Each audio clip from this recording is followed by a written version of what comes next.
Hey everybody, this is Alex Merced and welcome to my podcast. This is me posted on my opinion and my tech podcast feed because it's both. It's opinion and tech. And what I want to talk about today is AI music because I feel like some recent things happened that have made AI music more of a lightning rod of a topic.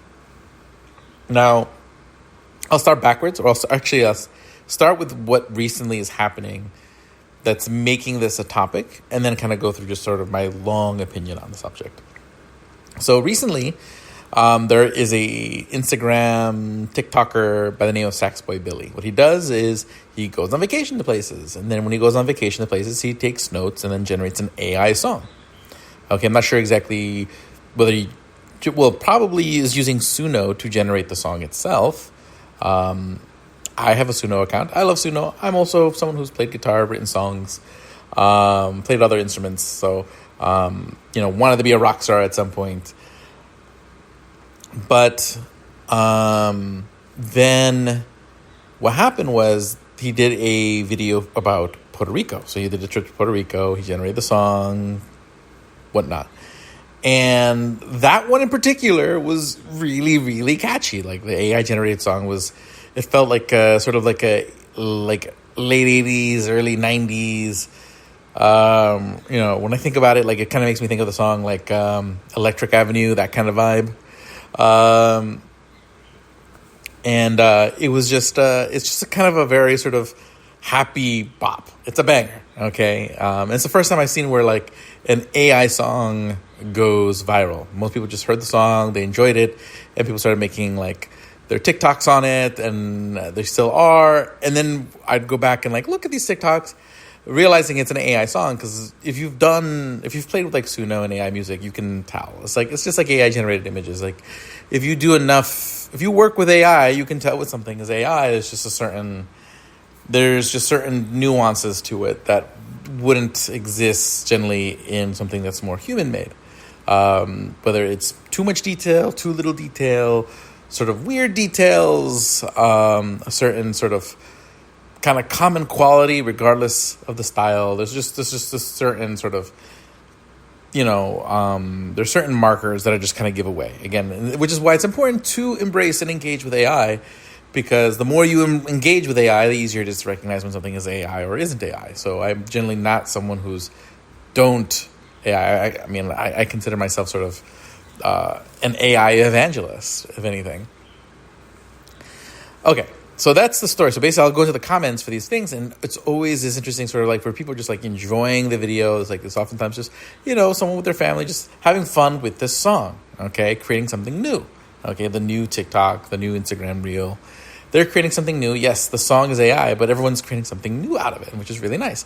And even some musicians have now covered the song where they've just said, hey, you know what, here's a non-AI version of it, which is... To me, seeing musicians now cover AI music and turn it into something, make interesting variations on it, is just a whole, to me, in itself, is a really interesting thing. But people get really angry when they realize it's AI. They're like, oh, how dare you make just TikTok with an AI song? And I just feel like a lot of people are, at least the stated reasons for anger are wrong. At the end of the day, like, are there reasons for anger? Yes, but they're not going to be the reasons that people are going to state up front, because people usually don't like to, people generally don't like to admit that, okay, hey, you're attacking, say, hey, you're attacking my livelihood, but, oftentimes most musicians' livelihood isn't the writing original music, whatnot. It's oftentimes being a touring musician, or making like custom songs for someone on Fiverr and whatnot. And it's oftentimes going to be like those people who are going to be most affected by AI, because those are sort of the less creative parts. It's the more like, hey, somebody needs a thing and I'm going to give them a thing. Kind of like if you're a chef, you're not making new burgers every day. Generally, when you're making your money is as like a sous chef. Most chefs are going to be making money as a sous chef. Not everyone's a creative chef off the bat or ever, and they're making their money recreating a burger that already exists over and over and over and over again. And the problem is, like, AI tends to be able to reproduce the things that have been reproduced in the past. Okay, so So that's really what it comes down to. So people are frustrated with like, okay, hey, it's the repetitive part where I can make money, and it's the repetitive part you're eliminating. Okay, because I mean, when I think about like the way I engage with music, it doesn't change my demand for like original songs by musicians. Because at the end of the day, like, well, I've played with Suno a lot. I've probably generated hundreds of songs. I'm not listening to them in the same way that I'm listening to, like, let's say, a Billy Joel or a Coheed and Cambria or a David Bowie or whatever. Music that I enjoy quite a bit. Daddy Frere. I listen to so much music, and right now a lot of it's escaping my brain. Or more recently, I've discovered this artist, Isaac Dunbar, who has a song that's just absolutely catchy, kind of like a weird sort of like Rockwell meets Prince meets the Rocky Horror Picture Show all in a song called Princess.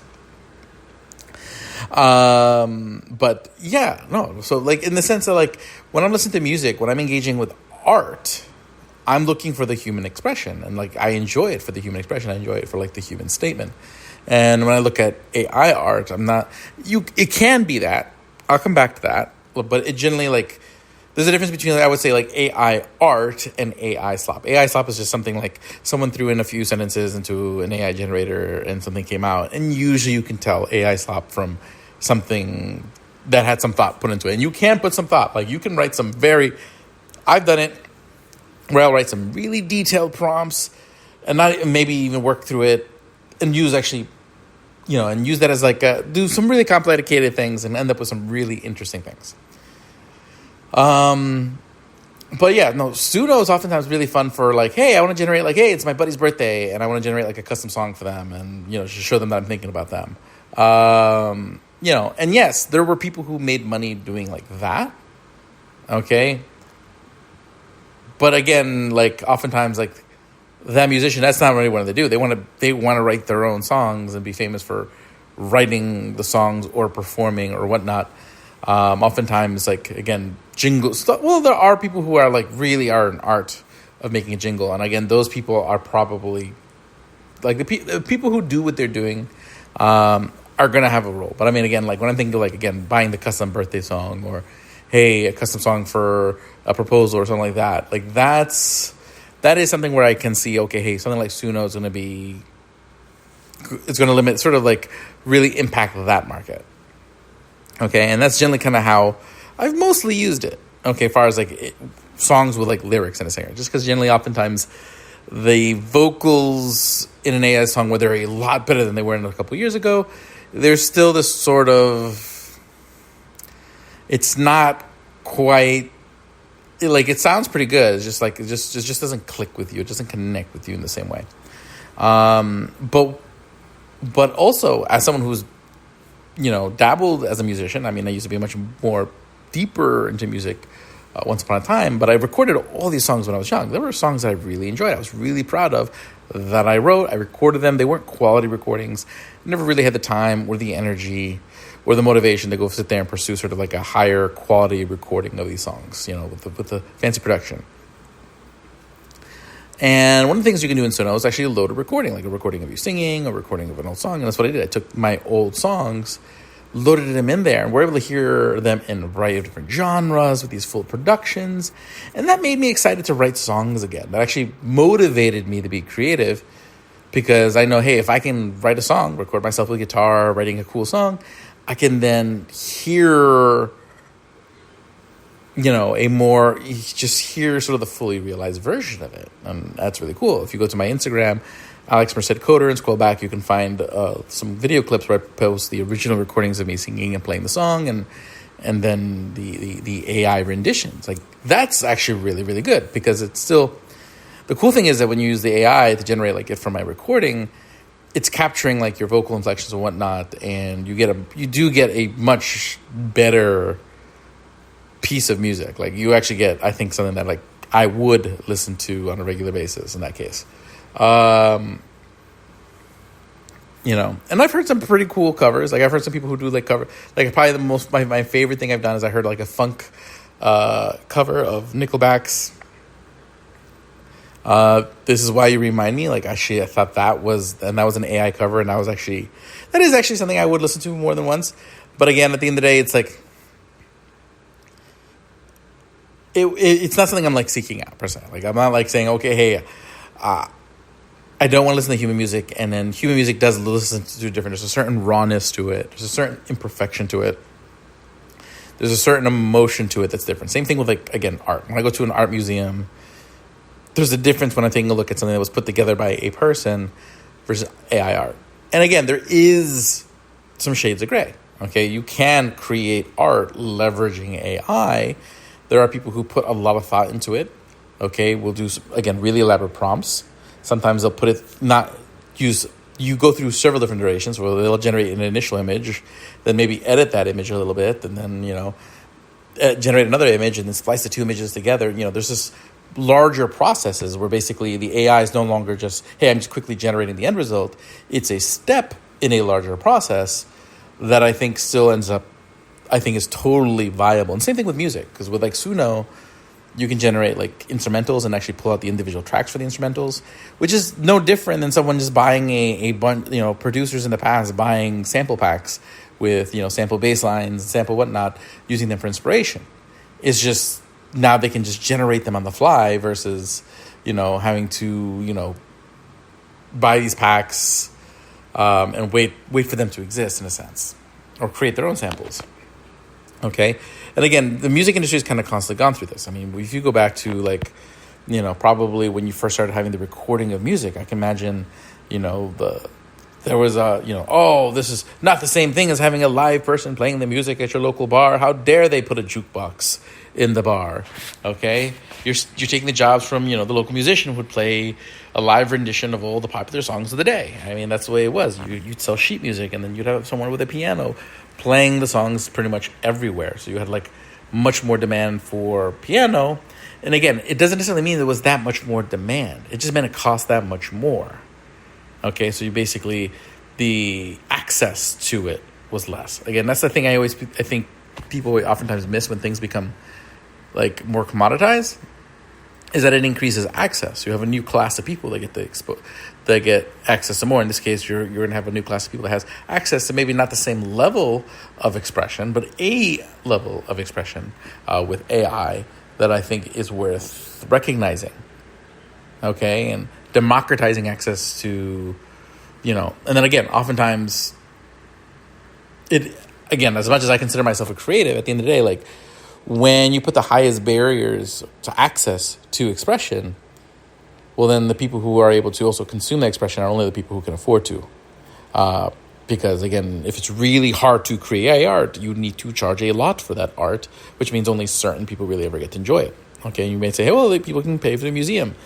But, I mean, oftentimes the art you see in museums are like the art of people who are long dead, and especially in the most affordable museums and galleries and things like that. Point is, like, there'll always be a market for the highest quality art. And that highest quality art will always be sort of inaccessible to the everyday person. And AI does make more accessible to more people in the same way that DAWs did, digital artist workstations where people could actually produce music. And how many people became bedroom music producers over the last 10, 20 years? Okay, how many producers do you think that people were thinking, well, this technology is making it easier and easier to basically turn their bedrooms into a music studio. It's going to ruin the business. And it's taking money out of our mouths. I mean, and yes, in a sense, it did democratize the way the money was distributed in the industry. Okay, no longer did you have these massive music labels that basically, gave pennies on the album to an artist, and only a few artists ever would even get signed. Again, so basically you'd have like, 1% of the artists that tried to go hit it big would actually get to a point that they can actually make a living off of it, because the labels were the gatekeepers, because the labels had to make these large capital investments to, build these studios, hire studio musicians, and hire a producer, and then, organize these tours, and hire all these A&R reps to go just find the right musicians, and et cetera, et cetera, et cetera.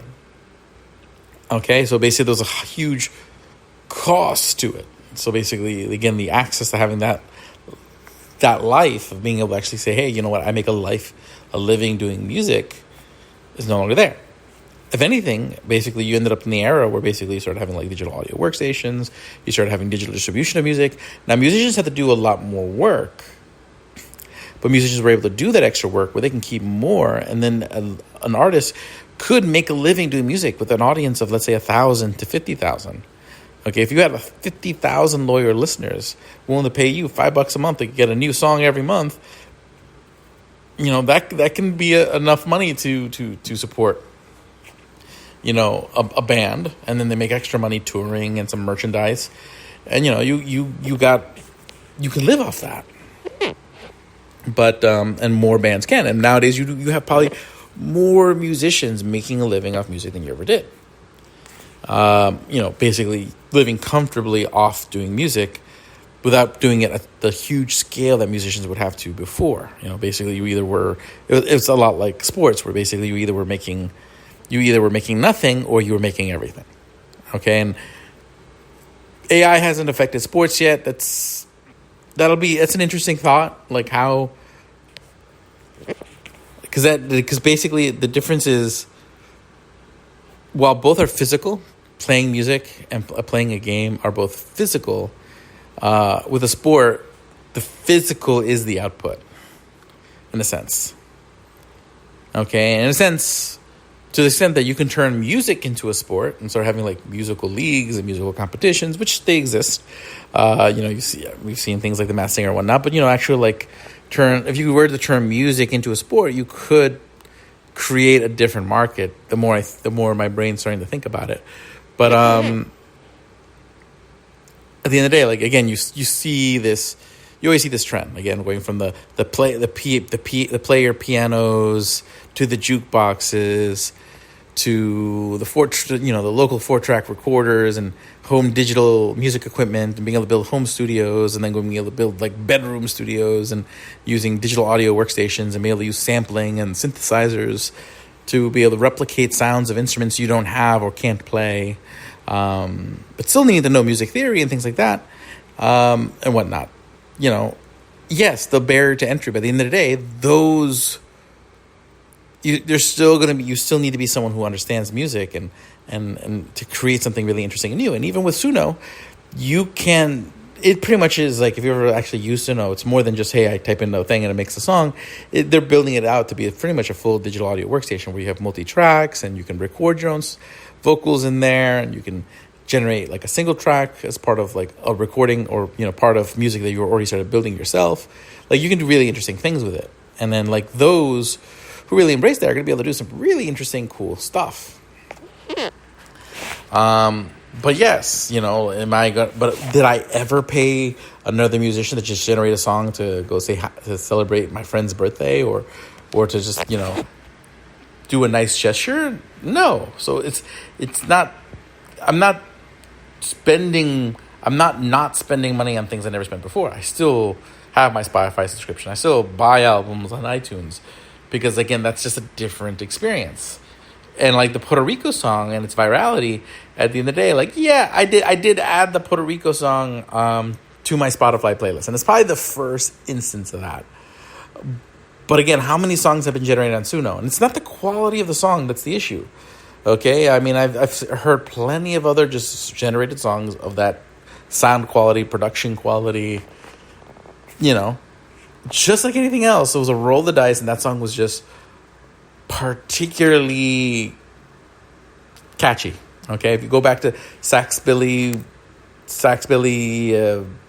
I forget the full name, is, Instagram channel, he's been doing these videos for a while, and none of the other ones went viral. Not all of them are quite hit like that Puerto Rico song. But my point is, AI is a tool in the same way digital audio workstation is a tool. You can generate a full song with it, and then Google has now their thing. I haven't played with it yet.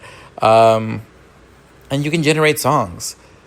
But oftentimes, and again, the same thing with a lot of AI stuff, you're oftentimes generating pieces of a bigger story.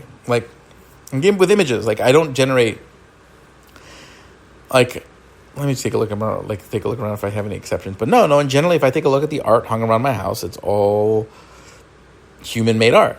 Again, it's because it's just something interesting. There's something you're appreciating, saying, oh, look, someone made that. It's not just the visual, it's the process.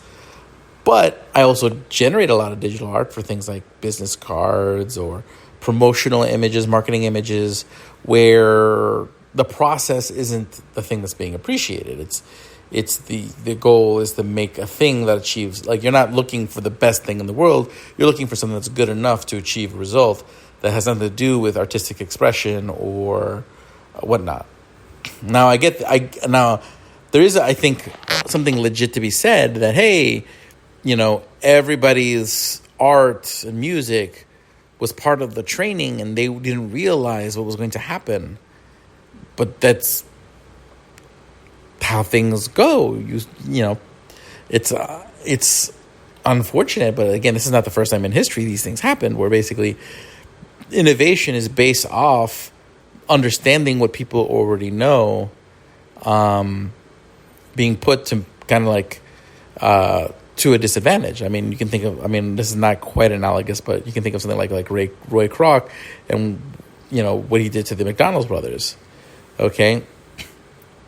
And again, that doesn't justify sort of like, oh, okay, hey, maybe, and if you understand how AI works, it would be like, how would you know what the right conversation is? Because the way vectors and all that stuff work, like, you wouldn't really know like who you're pulling what from. But in some sort of real mathematical, genuinely auditable way, you possibly could, but it doesn't seem very practical. But yeah, no, again, I think AI can be something that actually allows more people to do art. It can also just be something for people can generate, like a microwavable meal. Because there's microwavable meals doesn't mean there's no jobs for chefs. Okay, if anything, there's probably more work for chefs than there's ever been, despite the low margins for like restaurants and whatnot. Because there's other innovations that come along, like innovations like food trucks and ghost kitchens and things like that have now there's probably more chefs doing more innovative things with food than there's ever been. And the same thing when you can think of things like YouTube and live streaming and whatnot. And that's that's allowed for things like stand-up comedians and musicians to do. So in the same way, I don't think we should take away microwavable meals to create jobs for chefs. To me, like, oftentimes, like a quick song generated on Suno is the equivalent of like a microwavable meal. It's not going to be the most delicious thing you ever ate, but it might accomplish what you need at the moment. But it doesn't necessarily mean you never want to eat fine cuisine if you have access to it, if you have the resources to purchase it. Like if I had the money to eat at Morton's every day, I might just do that, or like a high quality restaurant on a daily basis, or have a personal chef. That still would be preferable. But on the tightest times of my life, I survived off bricks and bricks of ramen at like pennies per pack. So oftentimes when I see a lot of this, when I see people complain about barriers to entry and how it may affect their income, at the end of the day, those barriers to entry also increase the access to people with lower income to a lot of things, whether it is food, whether it is music, whether it is, movies. It's a very similar story with movies, and with how things like that. So my point is, like, there's multiple sides of the story, but when it comes to like Puerto Rico Song, it is a sign that an AI song can be something that people enjoy together and en masse. And again, I don't think the Puerto Rico Song, like, it's the first time I actually do kind of enjoy listening to it. But if I didn't watch the TikToks, like, if I had just heard that song, I probably wouldn't have enjoyed it as much if I hadn't seen so many different people take so many fun takes on the song. And I can think of many actual, like, human-made songs where that's the same case, where I probably wouldn't have enjoyed the song as much listening to it's for itself. But so many sort of happy memories of those, like, different videos and just those happy moments of people just sort of lip syncing to the song are so imbued in me that it, like, this is just sort of like this call and effect, this sort of like happy feeling like it's triggered the minute I hear the song. That does make that a song that I want to listen to in the mix of other songs. But it's like but again, when you think about the number of AI songs that are out there. I mean, the only other AI song I can think of that went big was really for the wrong reasons. And that was like basically I think the song called like We Are Charlie Kirk that was really big among conservatives who didn't know it was AI. I think was marketed as not AI or just not really like, it was purposely just a cash grab to grab cash from conservatives in that moment. As a lot of things, can be sometimes in politics, where people just basically see, hey, there's a moment, and they'll go quickly generate a T-shirt to get people to fork over some cash over, feelings that they had or the sensitivity of a moment, which is sort of insensitive in itself. But those are my thoughts on all that. Hopefully you guys, take that for what it is.